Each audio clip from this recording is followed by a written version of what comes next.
So I have been watching The Pit, or I've finished it really. And there's a character on the show. Like, there's many amazing characters. There's a character on the show who makes me lose my mind and has me yelling at the TV. And that character is Santos. She is one of the trainees. She's introduced with several other trainees. They all have pretty much zero experience.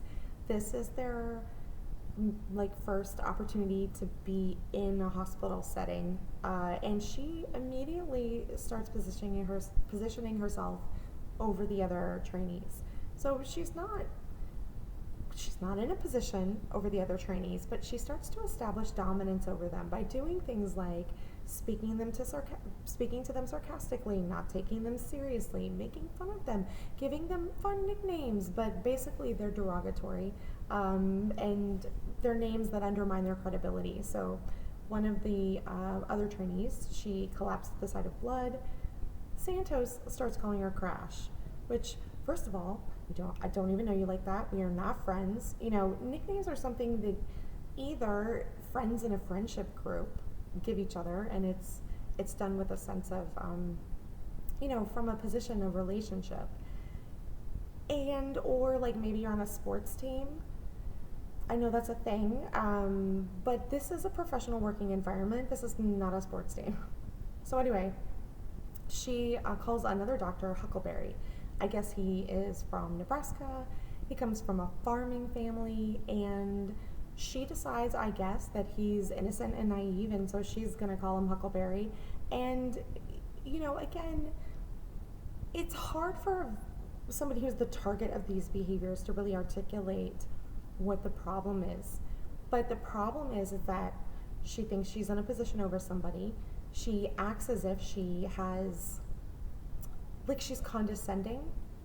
So they put themselves in that position over another person and then use that to not take them seriously or to undermine them with other people. At the end of the show, spoilers, I guess, but we discover that Huckleberry has a lot of student loans and that he is basically living in an unused wing of the hospital. And she invites him to stay with her at her apartment. She has an extra room. So it seems like this really kind thing.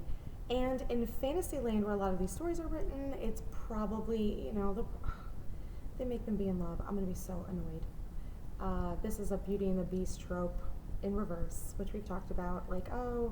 I can love this person into healing and wholeness, or I can take the beast and make them a human. We've seen it with Beauty and the Beast, like the story. But there's other iterations of this too, and it's not just with men and women. So it turns out she gets really vulnerable, so her sarcasm is, like a protective mechanism, maladaptive coping mechanism for, somebody having had a rough childhood, some trauma, sounds like some possible child sexual assault or abuse. And so while that's an explanation, that doesn't make it okay, and that doesn't make her a good person, right? Because everybody has an explanation for why they act the way they act. Just because you understand what trauma motivates them does not make it that you don't recognize that this person is a dangerous person and possibly a bad person.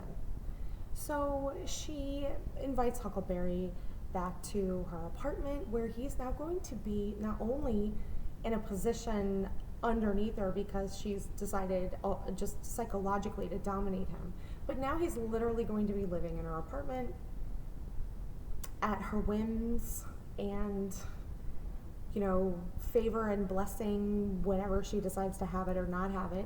He's not going to have any power or authority of his own.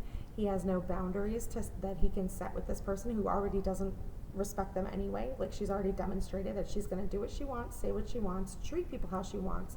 And if they push back, she's going to argue with them about it, right? Not a safe person.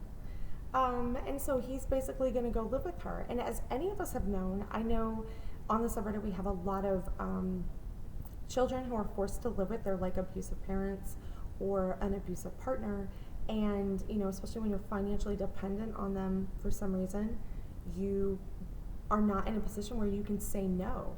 And if you can't say no, that's not a real relationship. A real relationship is two people who are fully themselves, so two individuals who are fully themselves in this dynamic. And so if you don't get to say no, you're not fully present in the relationship. You're performing what you think the other person wants or what the other person is demanding from you.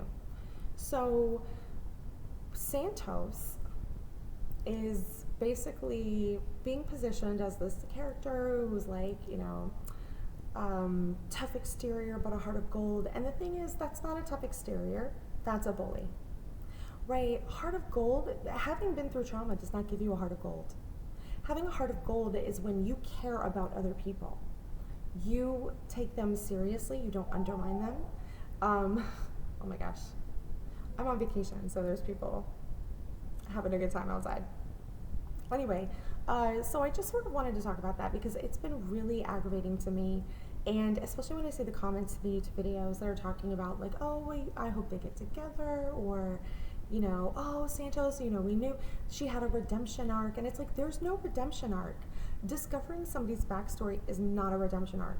A redemption arc is when you look at yourself, or like in AA speak, they have step number 4, which is to take a fearless and searching moral inventory, and then based on that, you change your behaviors, you apologize and make amends to where you need to. Like, a redemption arc is becoming a different person, no longer engaging in the harmful activities. This person also was so cocky that she accidentally stabbed one of the physicians with a scalpel. She lost it and it like went in her foot. She basically was trying to position herself as somebody who is the best and should have all of these certain specific opportunities that she wanted, and that she knows better than other people. And the thing is, it doesn't matter if you think you know better. Who is liable if there's a mistake? It's not going to be you, the training doctor. It's going to be the actual doctor that has the malpractice liability, the hospital that has the malpractice liability. So hypothetically speaking, even if you quote unquote knew better, like, you need to understand your position in this situation. And it's not all about you. And so whenever you see unsafe people, they have reasons. They have reasons that they think gives them permission to act the ways they act and to do what they do. But like, them just deciding to treat somebody as if they're below them, that's a dominance technique. Anyway, hope this makes sense, and I'll talk to you next time.